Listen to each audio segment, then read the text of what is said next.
Vamos a ir a Uruguay, allí está Gustavo Descalzi. Durante esta semana conocimos detalles de lo que fue la condena al asesino de Lola Chomnalés. Pasaron varios años, pero afortunadamente algo de alivio para la familia conociendo al responsable y que pague por lo que realizó. Está Gustavo Descalzi allí en Uruguay. Gustavo.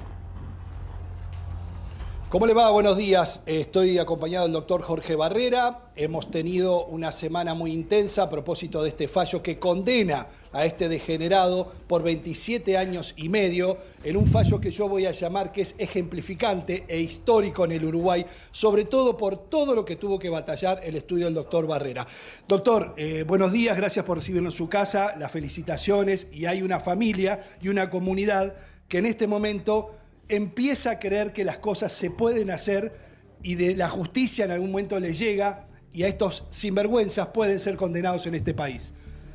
Sí, la primera reflexión es que esto se debe principalmente a la grandeza, el coraje, a la tenacidad de la familia.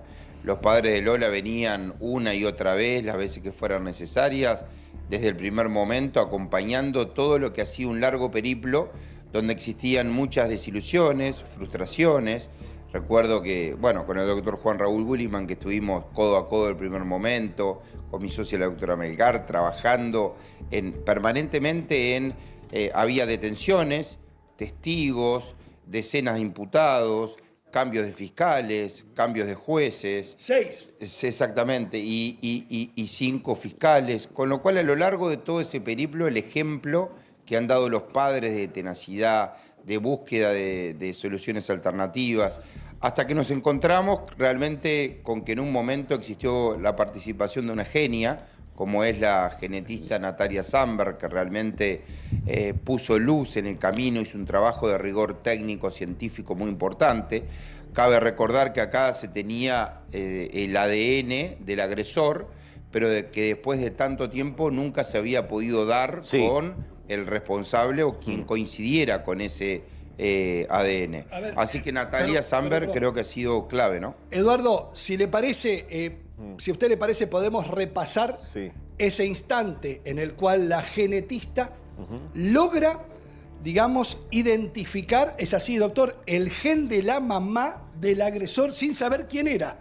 Claro, porque tenía, históricamente se averiguaba por... Repito lo que aprendí de Natalia, ¿no? Que creo que Natalia en sí en esto ha sido una institución, pero se venía analizando por la línea matrística y ella, aún sabiendo las dificultades y lo que esto podría tener de incertidumbre inicial, fue al exterior, estuvo en Estados Unidos, estudió el asunto, estudió el sistema, empezó una investigación por la línea matrística, ahí se dio con la madre. Resulta que después tuvimos la dificultad de que había dado en adopción a uno de sus hijos, que fue el que termina siendo condenado, con lo cual había que también encontrarlo, porque el haber dado sido en adopción y no haberlo visto en todo ese tiempo también generaba dificultad. Y bueno, a través del cruce de ADNs, y luego una instancia definitiva, que es que nunca se había filtrado a los medios el conocimiento de que las sangres, los ADNs estaban mezclados, porque la primera estrategia de defensa que puso quien fuera detenido y hoy condenado era que él se había cortado con una botella y que solamente le había robado.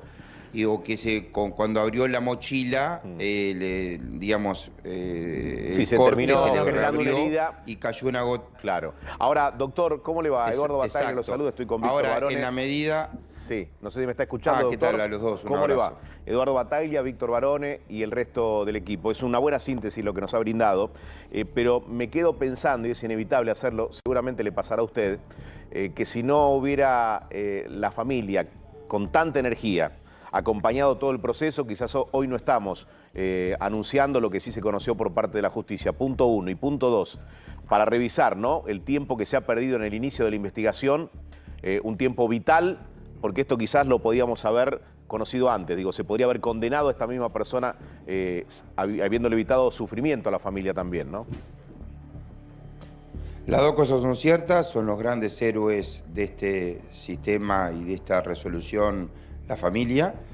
porque realmente son un ejemplo concreto de entereza moral, ¿no? A veces uno, cuando habla de las enterezas morales, habla en términos generales y teóricos.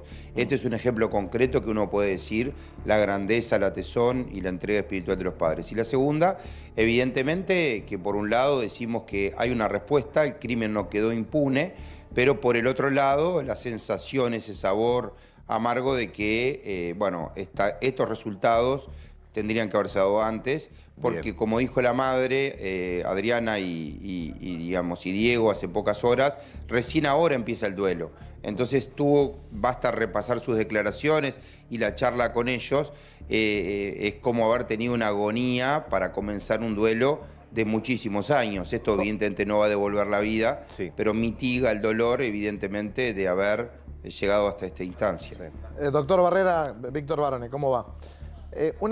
Yo lo que quiero rescatar de acá y quiero usar el ejemplo de Uruguay para Argentina. En Uruguay hay un registro de ADN que funciona y acá en la República Argentina tenemos el mismo sistema, pero no tenemos la misma cantidad de registros. Me gustaría que nos cuente, yo lo sé, pero me gustaría que nos cuente a todos cómo funciona el registro de ADN en Uruguay. Porque ese registro de ADN, 10 años de trabajo y una muy buena labor del Ministerio Público Fiscal y obviamente de la querella por parte de su estudio, lograron 27 años de condena para uno y 8 años de condena para otro. Bueno, voy a comentar una infidencia. Esto lo estuvimos conversando con Víctor durante largo rato en este enero.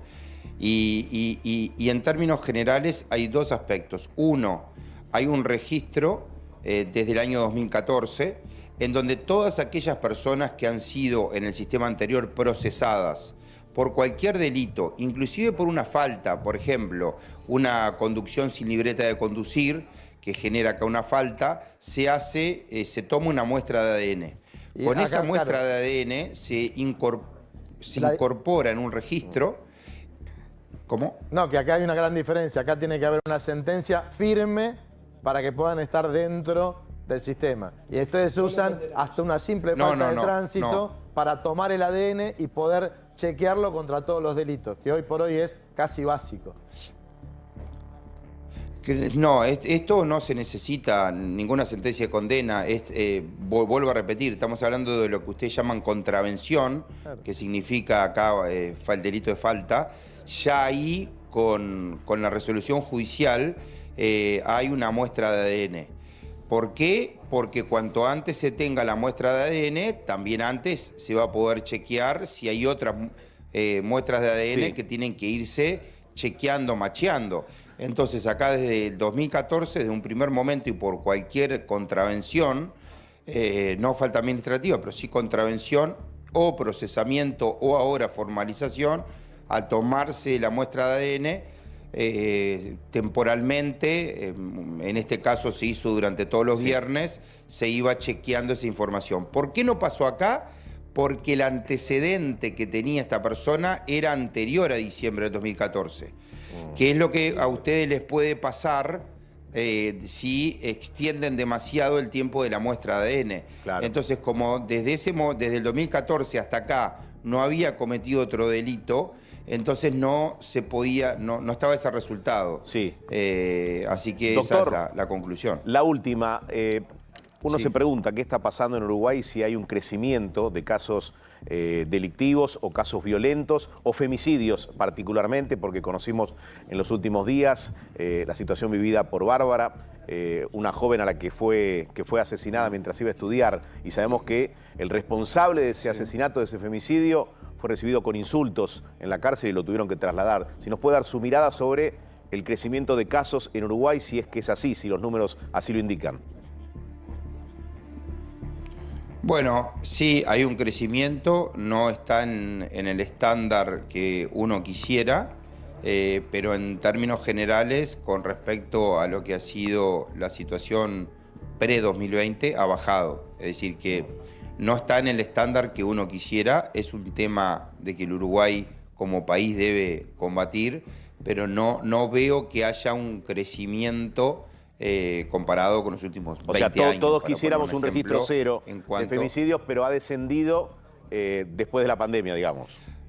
Bueno, Sí, ha descendido después de la pandemia y se ha mantenido estable. Es decir, Bien. que el objetivo no es quedarse estable, ¿no? El objetivo siempre es bajar y tener una cifra tendiente a cero. Bien. Pero yo creo que es un tema que sí, evidentemente, el crecimiento de los femicidios en sí es un tema a combatir, sin lugar a dudas. Y para preocuparse y ocuparse. Doctor Barrera, ha sido usted muy amable por el tiempo. Gustavo, para cerrar, todo tuyo. Por favor, la última, decirle que el estudio del doctor tuvo que atravesar los horrores que se inició. Siempre les recuerdo que en este caso no hubo un trabajo eficiente por parte de la justicia ni de la policía, no se valló la zona, no hubo consigna, no se preservó el lugar. Lola luchó contra su agresor y cuando uno lee la pericia del forense ve que tuvo una espantosa y lenta muerte por asfixia porque este sinvergüenza la clavó en la arena y ella respiró de la arena. Y quiero decirle que cuando uno ve los ojos de Lola, que uno tiene que ver los ojos de nuestros propios hijos, ¿verdad, doctor? Sin dudas. Y eso es lo que el estudio ha llevado adelante cuando Bien. veía los ojos de Lola en esa foto, decir, la defensa es por todos, ¿verdad, doctor? Sí, como decía, esto fue un trabajo en equipo, el doctor Juan Raúl Willy, Mana Favide, creo que la lista la hace con exactitud la familia y creo que nos quedamos con la gratitud de ese agradecimiento. Bien. Doctor, nuevamente, Se hizo gracias. justicia, querido Eduardo. Gracias, Gustavo, también. Hasta la próxima.